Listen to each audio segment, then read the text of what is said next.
ನಮಸ್ಕಾರ.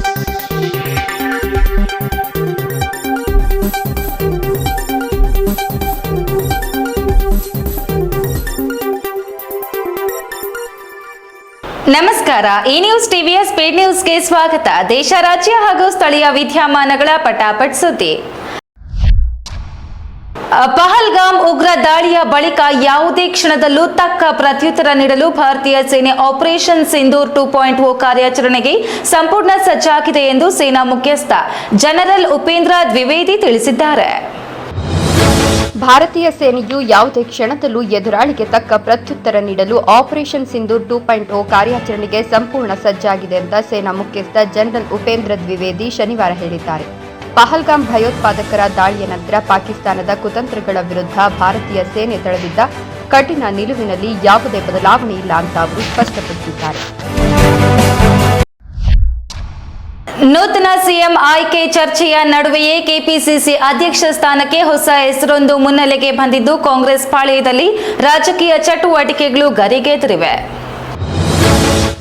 ರಾಜ್ಯ ಕಾಂಗ್ರೆಸ್ ಪಾಳ್ಯದಲ್ಲಿ ರಾಜಕೀಯ ಚಟುವಟಿಕೆಗಳು ಗರಿಗೆದರಿದ್ದು, ನೂತನ ಸಿಎಂ ಆಯ್ಕೆ ಸಂಬಂಧ ಇಂದು ಸಿಎಲ್ಪಿ ಸಭೆ ಕರೆಯಲಾಗಿದೆ. ಡಿಕೆ ಶಿವಕುಮಾರ್ ಅವರೇ ಶಾಸಕಾಂಗ ಪಕ್ಷದ ನಾಯಕನಾಗಿ ಆಯ್ಕೆಯಾಗುವುದು ಬಹುತೇಕ ಕನ್ಫರ್ಮ್ ಆಗಿರುವ ಹಿನ್ನೆಲೆಯಲ್ಲಿ ಅವರು ಹಾಲಿ ಜವಾಬ್ದಾರಿ ನಿರ್ವಹಿಸುತ್ತಿದ್ದ ಕೆಪಿಸಿಸಿ ಅಧ್ಯಕ್ಷ ಸ್ಥಾನದ ಮೇಲೆಯೂ ಹಲವರು ಕಣ್ಣಿಟ್ಟಿದ್ದಾರೆ. ಹೀಗಿದ್ರೂ ಈ ಸ್ಥಾನಕ್ಕೆ ಸತೀಶ್ ಜಾರಕಿಹೊಳಿ ಹೆಸರು ಈವರೆಗೂ ಮುಂಚೂಣಿಯಲ್ಲಿತ್ತು. ಆದರೆ ರಾಜ್ಯ ಕಾಂಗ್ರೆಸ್ನ ಅಧ್ಯಕ್ಷ ಗಾದಿಗೆ ಈಗ ಮತ್ತೋರ್ವರ ಹೆಸರು ಸರ್ಪ್ರೈಸ್ ಎಂಟ್ರಿಯಾಗಿರುವುದು ಭಾರೀ ಕುತೂಹಲ ಮೂಡಿಸಿದೆ.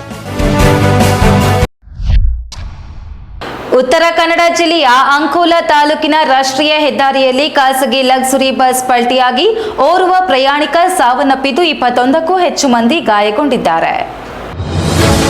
ಉತ್ತರ ಕನ್ನಡ ಜಿಲ್ಲೆಯ ಅಂಕೋಲಾ ತಾಲೂಕಿನಲ್ಲಿ ಶನಿವಾರ ಬೆಳಗಿನ ಜಾವ ಭೀಕರ ರಸ್ತೆ ಅಪಘಾತವೊಂದು ಸಂಭವಿಸಿದೆ. ಬಳ್ಳಾರಿಯಿಂದ ಗೋವಾ ಕಡೆಗೆ ಸಾಗುತ್ತಿದ್ದ ಸೀಬರ್ಡ್ ಸಂಸ್ಥೆಗೆ ಸೇರಿದ ಖಾಸಗಿ ಲಕ್ಸುರಿ ಬಸ್ ಚಾಲಕನ ನಿಯಂತ್ರಣ ತಪ್ಪಿ ರಾಷ್ಟ್ರೀಯ ಹೆದ್ದಾರಿ 52ರ ಕಂಚಿನ ಬಾಗಿಲು ಬಳಿ ರಸ್ತೆಗೆ ಅಡ್ಡಲಾಗಿ ಪಲ್ಟಿಯಾಗಿದೆ. ಈ ಭೀಕರ ದುರಂತದಲ್ಲಿ ಓರ್ವ ಪ್ರಯಾಣಿಕ ಸ್ಥಳದಲ್ಲಿ ಸಾವನ್ನಪ್ಪಿದ್ದು, ಬಸ್ನಲ್ಲಿದ್ದ ಒಟ್ಟು 36 ಪ್ರಯಾಣಿಕರ ಪೈಕಿ 21 ಜನರು ತೀವ್ರವಾಗಿ ಗಾಯಗೊಂಡಿದ್ದಾರೆ. ಗಾಯಾಳುಗಳ ಪೈಕಿ 9 ಜನರ ಸ್ಥಿತಿ ಗಂಭೀರವಾಗಿದೆ ಎಂದು ತಿಳಿದುಬಂದಿದೆ. ಪಕ್ಕದ ಮನೆಯ ಜಗಳವನ್ನ ಚಿತ್ರೀಕರಿಸಲು ಬಹುಮಹಡಿಯ ಕಟ್ಟಡದ ಕಿಟಕಿಯಿಂದ ಹೊರಗೆ ನೇತಾಡಿದ ವ್ಯಕ್ತಿಯ ವಿಡಿಯೋ ಸಾಮಾಜಿಕ ಜಾಲತಾಣಗಳಲ್ಲಿ ಭಾರಿ ವೈರಲ್ ಆಗಿದೆ. ಸಾಮಾಜಿಕ ಜಾಲತಾಣಗಳಲ್ಲಿ ವಿಡಿಯೋವೊಂದು ಭಾರಿ ವೈರಲ್ ಆಗ್ತಿದ್ದು, ನೆಟ್ಟಿಗರನ್ನ ಆಶ್ಚರ್ಯಚಕಿತರನ್ನಾಗಿ ಮಾಡಿದೆ. ಪಕ್ಕದ ಮನೆಯಲ್ಲಿ ಗಂಡ ಹೆಂಡತಿ ನಡುವೆ ಜೋರಾಗಿ ಜಗಳ ನಡೀತಿತ್ತು. ಆದರೆ ಗೋಡೆಗಳ ಕಾರಣದಿಂದ ಜಗಳ ಸ್ಪಷ್ಟವಾಗಿ ಕೇಳ್ತಿರಲಿಲ್ಲ. ತನ್ನ ತಡೆಯಲಾಗದ ಕುತೂಹಲದಿಂದಾಗಿ ಆ ವ್ಯಕ್ತಿ ತನ್ನ ಪ್ರಾಣದ ಹಂಗನ್ನು ತೊರೆದು ಬಹುಮಾಡಿ ಕಟ್ಟಡದ ಕಿಟಕಿಯಿಂದ ಹೊರಗೆ ನೇತಾಡಿದ್ದಾರೆ. ಅಪಾಯಕಾರಿ ರೀತಿಯಲ್ಲಿ ತೂಗಾಡುತ್ತಾ ಪಕ್ಕದ ಮನೆಯ ಕಿಟಕಿಯ ಕಡೆಗೆ ಮೊಬೈಲ್ ಹಿಡಿದು ಜಗಳದ ದೃಶ್ಯಗಳನ್ನು ರೆಕಾರ್ಡ್ ಮಾಡಿದ್ದಾರೆ. ಸ್ವಲ್ಪ ಆಯ ತಪ್ಪಿದ್ರೂ ಪ್ರಾಣಕ್ಕೆ ಕುತ್ತು ಬರ್ತಿದ್ದ ಈ ಸಾಹಸವನ್ನು ಕಂಡ ನೆಟ್ಟಿಗರು ಜಗಳ ನೋಡುವ ಇವರ ಕುತೂಹಲಕ್ಕೆ ಆಸ್ಕರ್ ಪ್ರಶಸ್ತಿಯ ಕೊಡಬೇಕು ಅಂತ ತಮಾಷೆ ಮಾಡುತ್ತಿದ್ದಾರೆ. ಹರಿಯಾಣದ ರಾಮಗಢದಲ್ಲಿ ಮೇ 31ರಂದು ಶಕ್ತಿಶಾಲಿ ಬಾಂಬ್ ಪರೀಕ್ಷಾರ್ಥ ಪ್ರಯೋಗ ನಡೆಸಲು ಡಿಆರ್ಡಿಒ ಸಿದ್ಧವಾಗಿದ್ದು, ಸ್ಥಳೀಯ ನಿವಾಸಿಗಳಿಗೆ ಎಚ್ಚರಿಕೆ ಸೂಚನೆ ನೀಡಲಾಗಿದೆ. ಭಾರತದ ರಕ್ಷಣಾ ಸಂಶೋಧನೆ ಮತ್ತು ಅಭಿವೃದ್ಧಿ ಸಂಸ್ಥೆ ಮೇ 31ರಂದು ಹರಿಯಾಣದ ಪಂಚಕುಲ ಜಿಲ್ಲೆಯ ರಾಮಗಢದಲ್ಲಿ ಅತ್ಯಂತ ಶಕ್ತಿಶಾಲಿ ಬಾಂಬ್ ಪರೀಕ್ಷಾರ್ಥ ಪ್ರಯೋಗವನ್ನು ನಡೆಸಲು ಸಜ್ಜಾಗಿದೆ.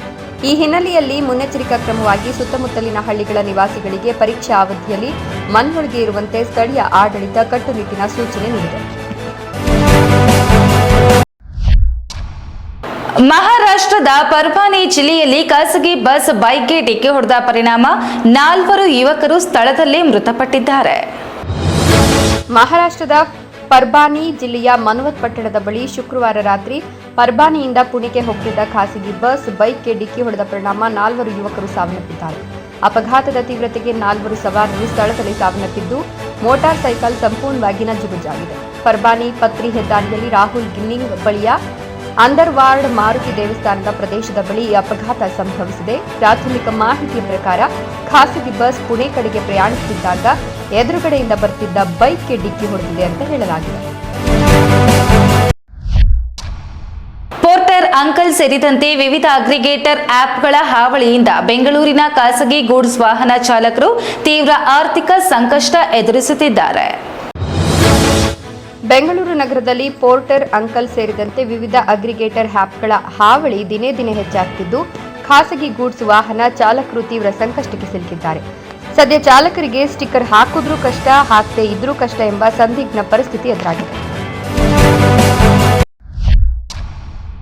ಮುಖ್ಯಮಂತ್ರಿ ಬದಲಾವಣೆಯ ಬೆನ್ನಲ್ಲೇ ರಾಜ್ಯದಲ್ಲಿ 4 ಉಪಮುಖ್ಯಮಂತ್ರಿ ಹುದ್ದೆಗಳನ್ನು ಸೃಷ್ಟಿಸುವ ಕುರಿತು ಕಾಂಗ್ರೆಸ್ ಹೈಕಮಾಂಡ್ ಗಂಭೀರ ಚಿಂತನೆ ನಡೆಸಿದೆ.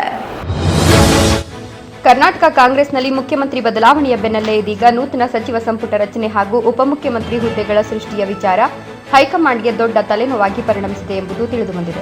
ರಾಜ್ಯದಲ್ಲಿ ಆಡಳಿತ ಸಮತೋಲನ ಕಾಯ್ದುಕೊಳ್ಳಲು ಹಾಗೂ ಮುಂಬರುವ ಲೋಕಸಭಾ ಚುನಾವಣೆಗಳನ್ನು ದೃಷ್ಟಿಯಲ್ಲಿಟ್ಟುಕೊಂಡು ಬರೋಬ್ಬರಿ 4 ಡಿಸಿಎಂ ಹುದ್ದೆಗಳನ್ನು ಸೃಷ್ಟಿಸಲು ಎಐಸಿಸಿ ಗಂಭೀರ ಚಿಂತನೆ ನಡೆಸಿದೆ. ಆದರೆ ಪ್ರಮುಖ ಸಮುದಾಯಗಳ ಪ್ರಭಾವಿ ನಾಯಕರುಗಳು ಡಿಸಿಎಂ ಹುದ್ದೆಗಾಗಿ ದೆಹಲಿ ಮಟ್ಟದಲ್ಲಿ ತೀವ್ರ ಲಾಬಿ ನಡೆಸುತ್ತಿರುವುದರಿಂದ ಯಾರಿಗೆ ಸ್ಥಾನ ನೀಡಿದ್ರೂ ಅಸಮಾಧಾನ ಸ್ಫೋಟಗೊಳ್ಳುವ ಭೀತಿಯಲ್ಲಿ ಹೈಕಮಾಂಡ್ ಸಂದಿಗ್ಧ ಸ್ಥಿತಿಗೆ ತಲುಪಿದೆ. ಮಂಗಳೂರಿನಲ್ಲಿ ಬಸ್ಸಿನಿಂದ ಬಿದ್ದು ಗಾಯಗೊಂಡ ತಾಯಿ ಮತ್ತು ಮಗುವನ್ನ ಅತಿ ಬಸ್ಸಿನಲ್ಲಿ ಆಸ್ಪತ್ರೆಗೆ ಕರೆದೊಯ್ದು ಚಾಲಕ ಹಾಗೂ ನಿರ್ವಾಹಕರ ಮಾನವೀಯ ಕಾರ್ಯಕ್ಕೆ ಸಾರ್ವಜನಿಕರಿಂದ ಮೆಚ್ಚುಗೆ ವ್ಯಕ್ತವಾಗಿದೆ. ಕರಾವಳಿಯ ಜನರ ರಕ್ತದಲ್ಲೇ ಮಾನವೀಯತೆ ಇದೆ ಎಂಬುದಕ್ಕೆ ಮತ್ತೊಂದು ಸಾಕ್ಷಿ. ಮಂಗಳೂರು ನಗರದಲ್ಲಿ ಚಲಿಸುತ್ತಿದ್ದ ಬಸ್ನಿಂದ ಆಕಸ್ಮಿಕವಾಗಿ ಬಿದ್ದು ಪ್ರಜ್ಞಾಹೀನ ಸ್ಥಿತಿಯಲ್ಲಿದ್ದ ತಾಯಿ ಮತ್ತು ಮಗುವಿನ ರಕ್ಷಣೆಗೆ ಧಾವಿಸಿದ ಸಿಟಿ ಬಸ್ ಚಾಲಕ ಮತ್ತು ನಿರ್ವಾಹಕ ಸಾರ್ವಜನಿಕ ಪ್ರಯಾಣಿಕರನ್ನ ಕೆಳಗಿಳಿಸಿ ಅದೇ ಬಸ್ಸಿನಲ್ಲಿ ಗಾಯಾಳುಗಳನ್ನು ನೇರವಾಗಿ ಆಸ್ಪತ್ರೆಗೆ ಕೊಂಡೊಯ್ಯುವ ಮೂಲಕ ರಿಯಲ್ ಹೀರೋಗಳಾಗಿದ್ದಾರೆ. ಇದೀಗ ಈ ಬಗ್ಗೆ ಸಾರ್ವಜನಿಕ ವಲಯದಲ್ಲಿ ಭಾರಿ ಮೆಚ್ಚುಗೆಯನ್ನು ಪಡೆದುಕೊಂಡಿದ್ದಾರೆ. ಕಾವೇರಿ ನದಿಗೆ ಮರುಜೀವ ನೀಡುವ ಉದ್ದೇಶದಿಂದ ಕಾವೇರಿ ಕಾಲಿಂಗ್ ಅಭಿಯಾನವು 2026-27ನೇ ಸಾಲಿನಲ್ಲಿ 1.2 ಕೋಟಿ ಹೊಸ ಸಸಿಗಳನ್ನು ನೆಡುವ ಮಹತ್ವಾಕಾಂಕ್ಷಿ ಗುರಿ ಹೊಂದಿದೆ. ಕಾವೇರಿ ನದಿಯ ನೀರಿನ ಮಟ್ಟ ವೇಗವಾಗಿ ಕುಸಿಯುತ್ತಿರುವ ಆತಂಕದ ನಡುವೆ ನದಿಗೆ ಮರುಜೀವ ನೀಡಲು ಮತ್ತು ಕೃಷಿ ಸಂಕಷ್ಟಕ್ಕೆ ಮುಕ್ತಿ ಹಾಡಲು ಸದ್ಗುರು ಕಲ್ಪಿಸಿದ ಸೇವ್ ಸಾಯಿಲ್ ಕಾವೇರಿ ಕಾಲಿಂಗ್ ಪರಿಸರ ಆಂದೋಲನವು ಹೊಸ ಮೈಲಿಗಲ್ಲನ್ನು ತಲುಪಿದೆ. ನದಿ ಜಲಾನಯನ ಪ್ರದೇಶದ ಪರಿಸರ ವ್ಯವಸ್ಥೆಯನ್ನು ಪುನಃಸ್ಥಾಪಿಸುವ ನಿರಂತರ ಪ್ರಯತ್ನದ ಭಾಗವಾಗಿ ಮುಂಬರುವ 2026-27ರ ಸಾಲಿನಲ್ಲಿ ಬರೋಬ್ಬರಿ 1.2 ಕೋಟಿ ಹೊಸ ಸಸಿಗಳನ್ನು ನೆಡುವ ಬೃಹತ್ ಗುರಿಯನ್ನ ಈ ಆಂದೋಲನ ಹೊಂದಿದೆ. ಈ ನ್ಯೂಸ್ ಟಿವಿಯ ಸ್ಪೀಡ್ ನ್ಯೂಸ್ ಜೊತೆಗೆ ತಪ್ಪದೆ ವೀಕ್ಷಿಸಿ. ಈ ನ್ಯೂಸ್ ಟಿವಿಯ ಮುಖ್ಯ ಸಂಚಿಕೆ ರಾತ್ರಿ 8:30ಕ್ಕೆ.